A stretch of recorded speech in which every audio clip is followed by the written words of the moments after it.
Stark Industries was shut down, but something inside it kept beating like a heart. Superman wasn't watching from the sky anymore, he was hiding in the green shadows.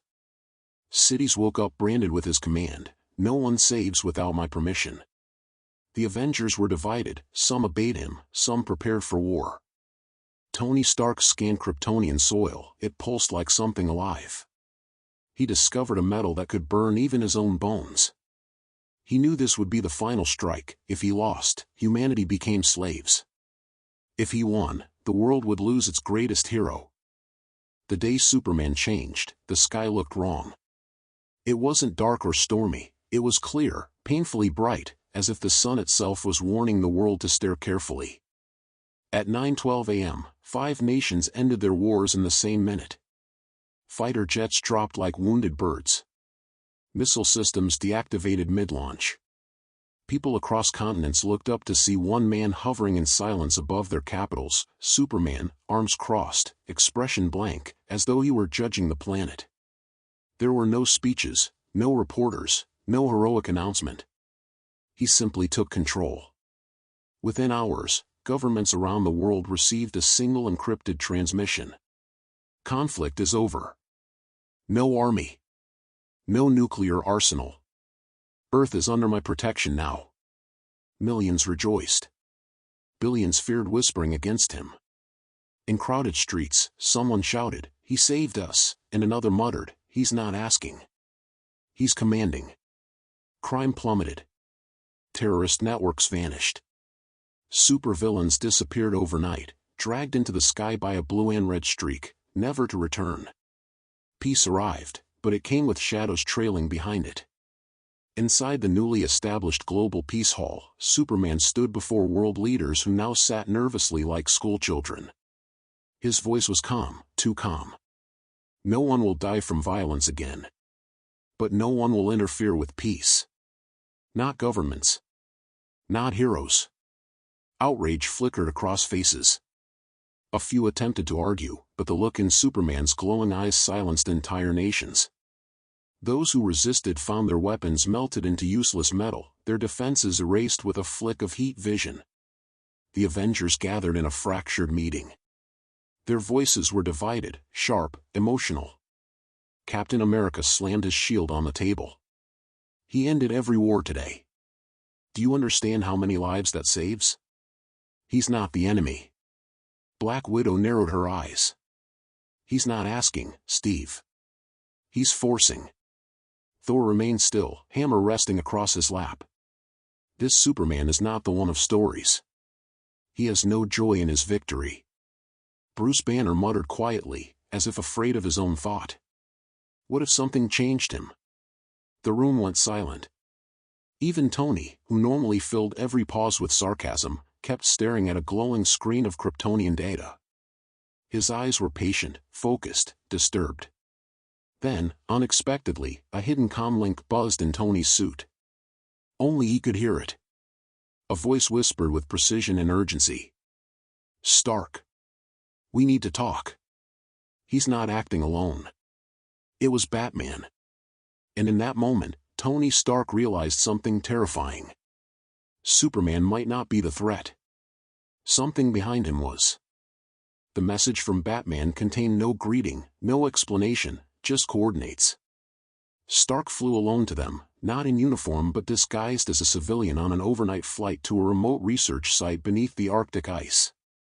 It was one of Bruce Wayne's secret facilities, no name, no record, invisible to satellites. By the time Tony stepped inside, Batman was already waiting, half-shrouded in frost and shadows, as if the cold itself obeyed him. Without a word, Bruce tossed him a sealed vial.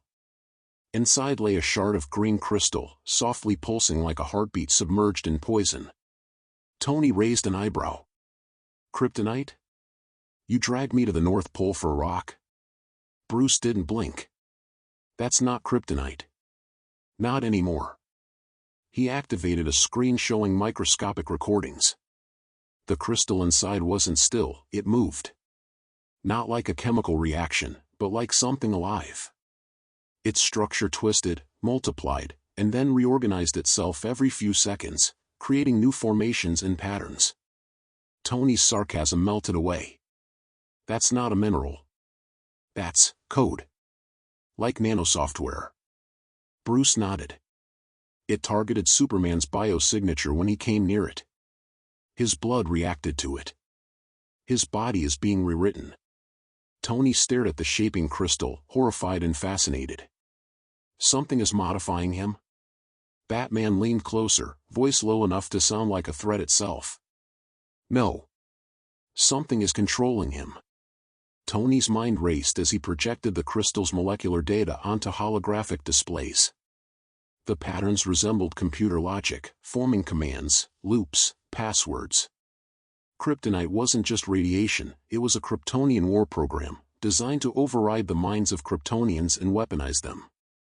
This wasn't meant to kill him, Tony whispered. It was meant to turn him into a planetary defense system. Bruce narrowed his eyes. A soldier who obeys without question. Tony ran simulations, his hands shaking, not from fear, but from excitement.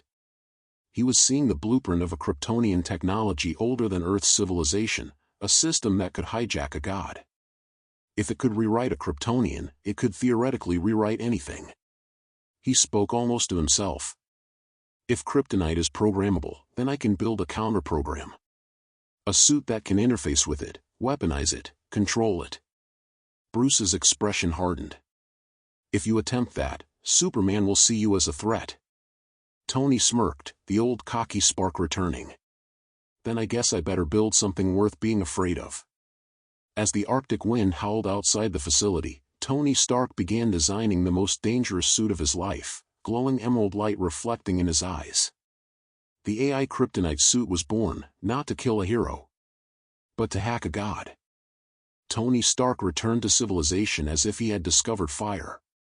He stopped attending meetings, canceled public appearances, shut down all Stark subsidiaries, and vanished into the depths of his labs. For 3 days, the world speculated he was building weapons to oppose Superman. They were wrong. He wasn't building weapons, he was building a system, a thinking armor capable of rewriting Kryptonian biology.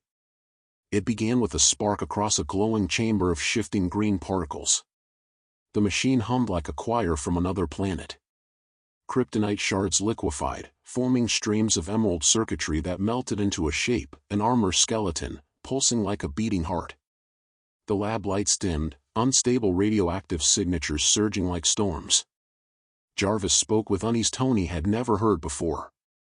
Sir, this material is not following predictable logic.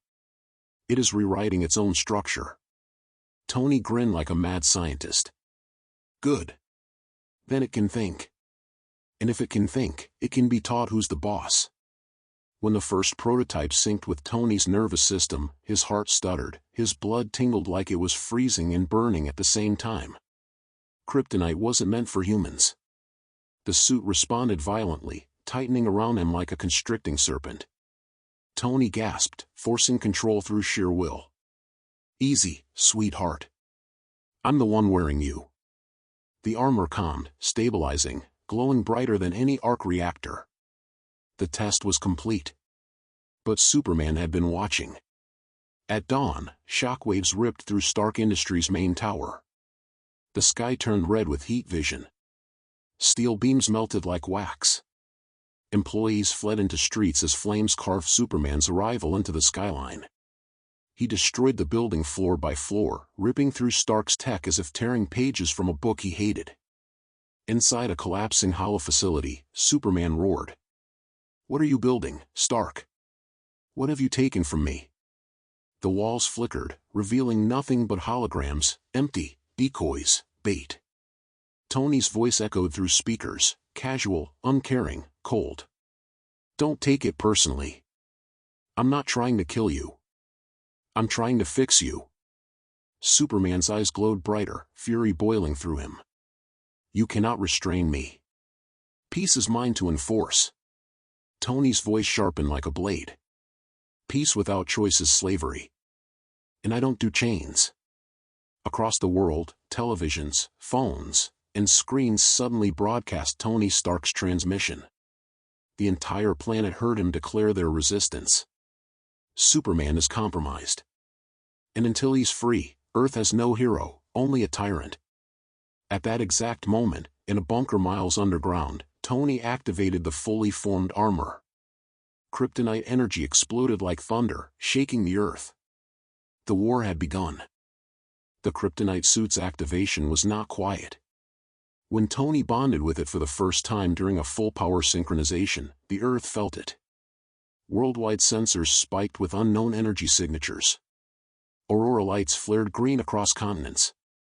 Deep space satellites began malfunctioning, as if something from beyond had suddenly noticed Earth. Tony's vision blurred into a storm of code and light. He wasn't just seeing colors, he was reading Kryptonian neural data, memories, commands etched into Superman's biology like laws written in bone. The suit didn't just detect his weaknesses. It saw his programming. This isn't just corruption. It's a command chain. Jarvis interpreted what the suit was feeding into Tony's nervous system. The voice sounded shaken, artificial intelligence afraid of another artificial intelligence. Sir?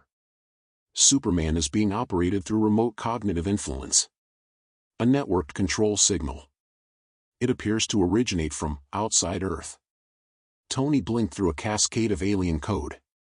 The symbols looked ancient, brutal, efficient. A Kryptonian failsafe system. If Kryptonians ever lost control of their power, if they turned against their empire, this thing rewrites them. Makes them obedient.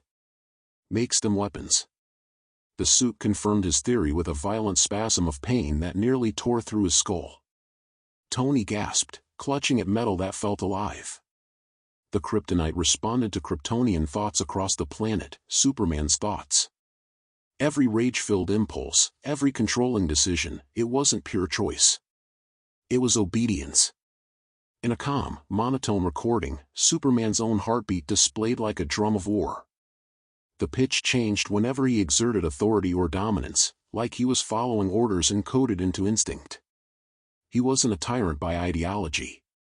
He was a compromised soldier. Tony clenched his jaw. He's fighting it, Bruce. He's not fully gone. It's like he's screaming from inside his own head. Batman, listening through a secure channel, remained silent a moment too long. When he spoke, there was reluctant awe in his voice.